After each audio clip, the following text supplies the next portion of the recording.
Hello students, today we are doing the chapter number 4 of class 9th linear equations in two variable, दो चर वाली रैखिक समीकरण। ठीक है, सबसे पहले हम अगर अपने लास्ट चैप्टर में देखते हैं तो हमने अब तक क्या किया था, linear equations in one variable किया था।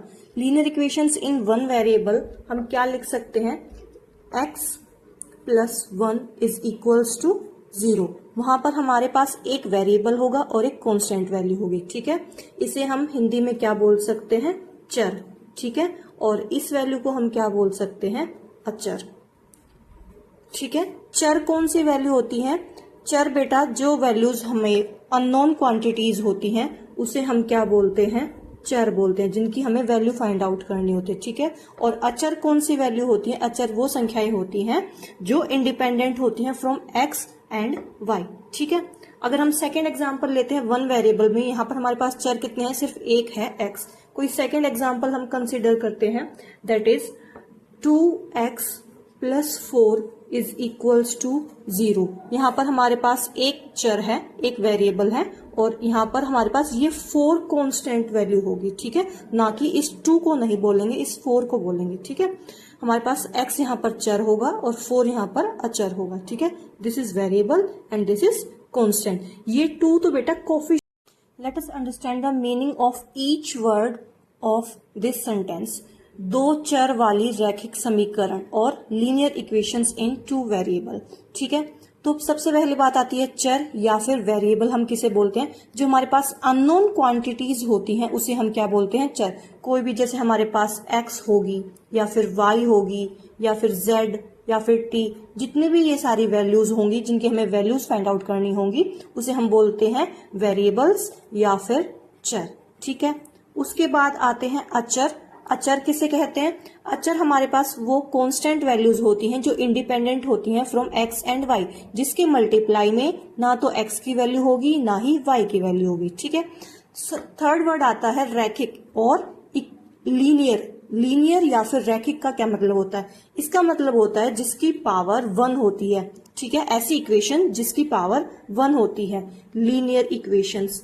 लीनियर में अगर हम कोई भी इस तरह के नंबर्स ले रहे हैं, 2x plus 2 is equals to 0, यहाँ पर x की पावर कितनी है, 1, तो ये कैसी है, रैखिक है। अगर मैं बोलती हूँ 2x square plus 2 is equals to 0, तो ये लीनियर नहीं है क्योंकि यहाँ पर x की पावर कितनी है, 2। So this is not a linear, this is a linear equation या फिर रैखिक।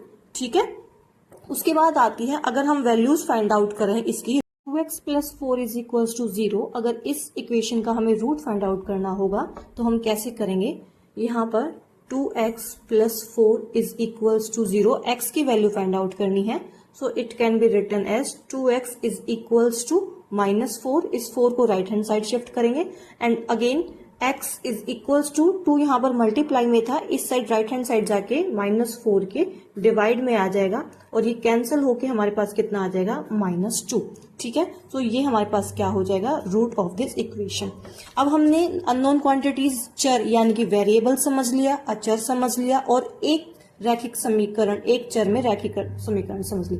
अब आते हैं लीनियर इक्वेशंस इन टू वेरिएबल, यानी कि उस इक्वेशंस में हमारे पास क्या होंगी, कोई भी दो चर की वैल्यू फाइंड आउट करनी होगी या दो वेरिएबल्स गिवन होंगे।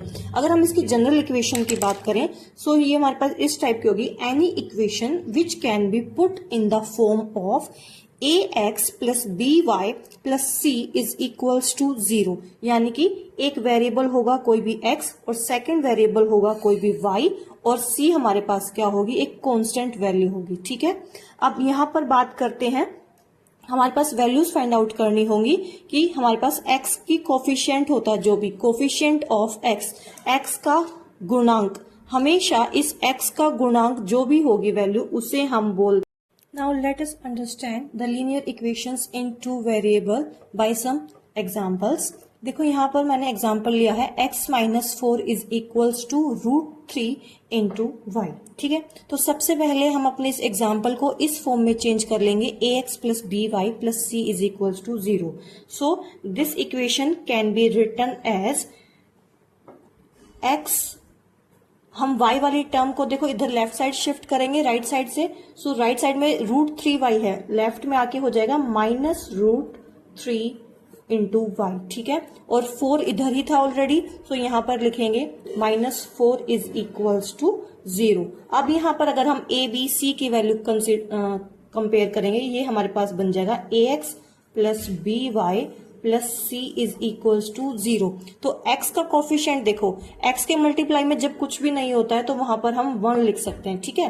तो x का यहाँ पर गुणांक क्या है 1, तो यहाँ पर हमारे पास, और x का जो गुणांक होता है वो वैल्यू होती है a की, तो a की वैल्यू आ जाएगी 1। y का गुणांक देखो क्या है विद साइन -√3 है, ठीक है। तो जो भी y का गुणांक होता है कोफिशिएंट होता है वो वैल्यू होती है b की, सो यहाँ पर b की वैल्यू आ जाएगी -√3। अब देखो c कांस्टेंट या फिर अचर, ऐसी संख्या कोई भी वैल्यू जो ना ही x के मल्टीप्लाई में होगी और ना ही y के। ये -4 देखो ना, एग्जाम्पल देखते हैं। 4 is equals to 5x minus के 3y, so this equation can be written as 5x minus 3y है, इस 4 को हम राइट हैंड साइड शिफ्ट कर लेंगे, that is 5x minus 3y minus 4 is equals to 0। अब अगर हम इसे अपनी जनरल इक्वेशन से कंपेयर करते हैं, ax plus by plus c is equals to 0, तो यहाँ पर हमारे पास इस इक्वेशन में x का कोफिशिएंट है 5, तो x का कोफिशिएंट की वैल्यू होती है a की वैल्यू आ जाएगी 5। अब b का कोफिशिएंट चेक करो -3, तो b की वैल्यू आ जाएगी -3। और c अचर, यहाँ पर देखो ऐसी वैल्यू जो इंडिपेंडेंट है x और y से, तो वो वैल्यू हमारे पास आ जाएगी c की -4।